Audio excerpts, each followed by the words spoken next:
पहुंच गए हैं। बलराम भैया उन्हें लेने गए हैं, किसी भी समय पहुंच जाएंगे। आप अधीर न हो स्वामी, वो आते ही होंगे। कैसे अधीर ना हूँ? हमारा प्रिय सखा अर्जुन जो है और उसके साथ आ रही हमारी लाडली बहन सुभद्रा। ये लो आ गया तुम्हारा प्रिय सखा और लाडली बहन। अब तो प्रसन्न हो मेरे भाई। आओ अर्जुन, तुम्हें गले लगाए बहुत समय हो गया। कैसे हो मेरे सखा? मैं अच्छा हूँ, आप कैसे हैं द्वारकाधीश? हस्तिनापुर में सब आपको बहुत याद करते हैं। युधिष्ठिर भैया तो सदैव आप ही के ध्यान में डूबे रहते हैं, और वो आपकी सखी द्रौपदी, आपका नाम लिए बिना तो उसका दिन भी प्रारंभ नहीं होता। मुझे भी तुम सबकी बहुत याद आती है मित्र। स्वामी देखिए, हमारी लाडली सुभद्रा कितनी प्यारी लग रही है। क्यों ना हो रुक्मणी, बहन किसकी है? आखिर हमारी। सो तो है दाऊ भैया। कैसी हो सुभद्रा बहन? मैं तो ठीक हूँ भैया, पर आपका स्वास्थ्य ठीक है ना? लो, मुझे क्या हुआ? स्वस्थ हूँ। सुभद्रा बहन तू ठीक कह रही है। दिन रात न जाने अपने अंतर मन के किस संसार में खोए रहते हैं। अब सुभद्रा आ गई है, भैया का स्वास्थ्य अब यूं अच्छा होगा। आओ सुभद्रा, यात्रा से तुम थक गई होंगी, आओ विश्राम कर लो। उद्धव भैया कैसे हैं आप?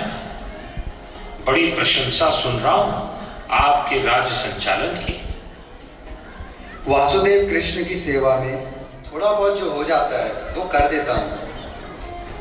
अरे ये तो उद्धव का हमारे प्रति अपार प्रेम है, जिसके कारण ये बात है यहाँ द्वारका में रहने के लिए, नहीं तो कब के ब्रज में जाकर बस गए होते। देखो देखो तो ब्रज की रज में पूरे डूबे रहते हैं। अरे ये तो उद्धव का हमारे प्रति अपार प्रेम है, जिसके कारण ये द्वारका में रह रहे हैं, नहीं तो ना जाने कब के ब्रज में बस गए होते। देखो तो ब्रज की रज में पूरे डूबे रहते हैं। उद्धव बाहर से द्वारका के महामंत्री हैं, परंतु भीतर से ब्रज रसिक बन चुके हैं। एक बार ब्रज गए तो वहीं के हो गए।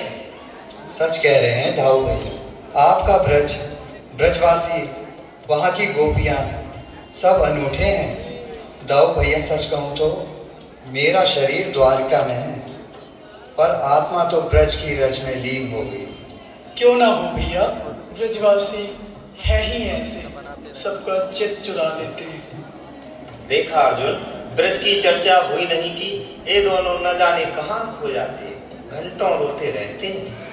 अर्जुन, आप तो इनके प्रिय सखा हैं, इनके मन में क्या है पूछिए ना इनसे। रुक्मिणी भाभी, मुझे भी कई बार ऐसा आभास हुआ है मानो मेरे साथ होकर भी कृष्ण मेरे साथ नहीं है। मुझे भी कई बार जिज्ञासा तो हुई कि इस बारे में पूछूं। आज अवश्य पूछूं। ठीक है, मैं चलता हूँ। आओ उद्धव, नगर सेवक हमसे मिलने आए। अर्जुन तुम विश्राम करो। कृष्ण, क्या बात है, आप यूं सोच में क्यों पड़ गए? आपका स्वास्थ्य ठीक तो है ना? अरे अरे हाँ हाँ पार्थ, मेरा स्वास्थ्य ठीक है, बिल्कुल ठीक है। अरे तुम भी सुभद्रा के बातों में आ गए। ये स्त्री है, भावुक है, हमारी बहन है, उसे तो मेरी सदैव ही चिंता रहती है, छोटी बहन जो है। हे प्रिय मित्र, हम एक दूसरे को न जाने कब से जानते हैं। आपकी हर बात का मुझे ज्ञान है और मेरी हर बात आप जानते हैं। फिर भी न जाने क्यों मुझे लगता है कि आपके हृदय में एक ऐसा संसार है जिसके बारे में मुझे कुछ भी ज्ञान नहीं। अगर आप मुझे अपना प्रिय मित्र मानते हैं तो मुझे अपना वो रूप दिखाइए प्रभु।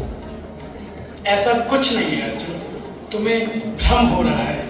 ये मेरा भ्रम नहीं, आपके साथ बैठे बैठे मैंने अनेक बार अनुभव किया है कि आप राधा राधा कहते हैं और उदास हो जाते हैं। मैं समझ नहीं पाता था कि आपका कौन सा रूप है। आज तो आपको बताना ही होगा। वासुदेव कृष्ण, आज आपको इस रहस्य पर्दा उठाना ही होगा। मैं तुम्हें क्या बताऊं अर्जुन,